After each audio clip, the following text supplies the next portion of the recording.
नमस्कार। सोमवार को प्रदोष व्रत हो तो ऐसे प्रदोष व्रत में अपने कुल देवता के कोप के शमनार्थ उनकी आराधना करनी चाहिए। हम सब के जीवन काल में हमारे कुल देवता का विशेष स्थान है, विशेष महत्व है।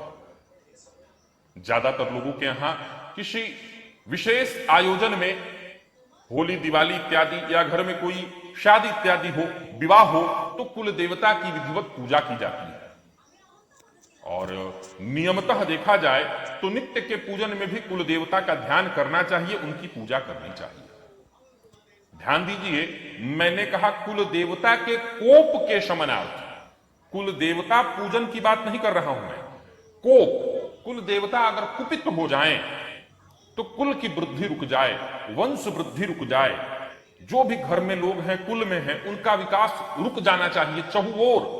अगर आप भी ऐसा महसूस कर रहे हैं कि हमारा विकास बाधित होते जा रहा है, हमारे बच्चों का विकास बाधित होते जा रहा है, तो ये कई बार कारण होता है कि कुल देवता की हमने पूजा न की हो। और कुल देवता की पूजा न की हो तो वो कुपित हो जाएं। उसके शमनार्थ सोम प्रदोष व्रत को उनकी आराधना करनी चाहिए। अब कई लोगों के मन में यह भी एक प्रश्न उत्पन्न हो जाता है कि हमें हमारे कुल देवता का नाम पता ही नहीं है, हम नहीं जानते कि हमारे कुल देवता कौन है।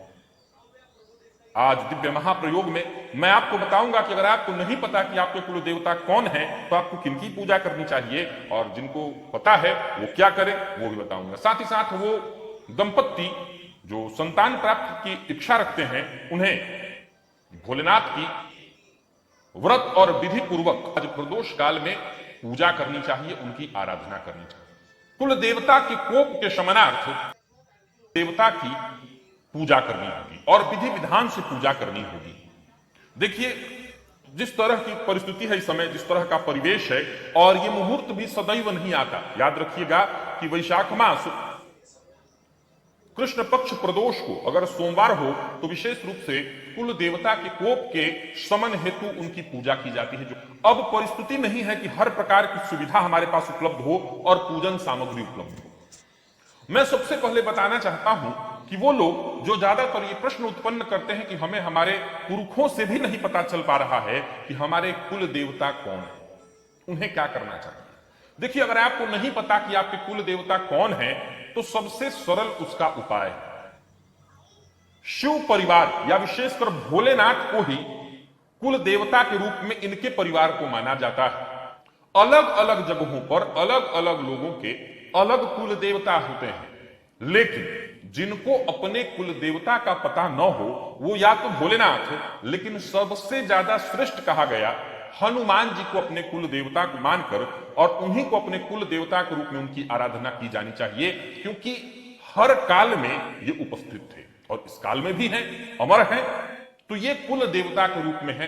कुल के देवता जो हमारे कुल में सदैव से पूजे जाते आ रहे हों, पीढ़ी दर पीढ़ी, तो हनुमान जी पीढ़ी दर पीढ़ी ही नहीं वरन युग दर युग सदैव से हैं, उनकी आराधना होनी चाहिए। तो आप या तो शिव जी की अथवा हनुमान जी की कुल देवता के रूप में पूजा कर सकते हैं। आपके पास चूंकि इनके पूजन में कुछ सामग्रियां विशेष लगती हैं, जैसे पकवान इत्यादि का बनाना, बतासे इत्यादि प्रयोग में लगते हैं, चना इत्यादि भिगोया चना प्रयोग में आता है। तो जो चीजें आपके पास उपलब्ध हो वो ले लीजिए, और नहीं है तो सबसे बड़ी चीज जो आपसे कोई नहीं छीन सकता, ये चीज आपके पास सदैव रहती है, और वो है आपकी श्रद्धा। जब आपको पता है कि ये शमनार्थ उनसे प्रार्थना करनी है तो सामग्री उपलब्ध हो, घर में धूप दीप इत्यादि की व्यवस्था तो होती ही है। जो भी आपके पास चीज हो, गंध अक्षत पुष्प, जो भी पंचोपचार पूजन के नाम पर, आप विधिवत उनकी आराधना करिए। जिनके पास घर में ही व्यवस्था है उनकी, कई लोगों के कुल देवता गांव में हैं, कहीं दूर हैं, तो आप घर में ही अपने पूजन स्थल पर उनका ध्यान करके उनका पूजन करिए। और जो लोग नहीं जानते वो हनुमान जी की पूजा करें और अपने कुल देवता के रूप में उनको मानकर उनकी आराधना करिए, उनसे प्रार्थना करिए। और साथ ही साथ ये भी प्रार्थना करिए कि हमें नहीं पता हमारे कुल के देवता कौन हैं, इसलिए मैं आपसे आपकी आराधना कर रहा हूं। और जो मेरे कुल के देवता हों, जो अज्ञात हैं, जिनके बारे में मैं नहीं जानता, बस वो भी मेरी इस पूजा से आपके माध्यम से प्रसन्न हों और मेरे ऊपर कृपा करें, ऐसी प्रार्थना करनी चाहिए। वहीं विशेष रूप से हवन की भी व्यवस्था होनी चाहिए कि इनकी पूजा, इनके पूजन के बाद थोड़ा सा हवन करना चाहिए इनके नाम से। फिर से कहूंगा कि परिस्थिति है, वहां पूजन सामग्री से ज्यादा जो चीज सबसे ज्यादा जरूरी है वो है श्रद्धा की, और वो आपके पास सदैव है। श्रद्धा के साथ पंचोपचार पूजन करिए, हाथ जोड़कर उनसे प्रार्थना करिए, भूल के लिए क्षमा मांगिए, अगर वो कुपित हैं मान जाए।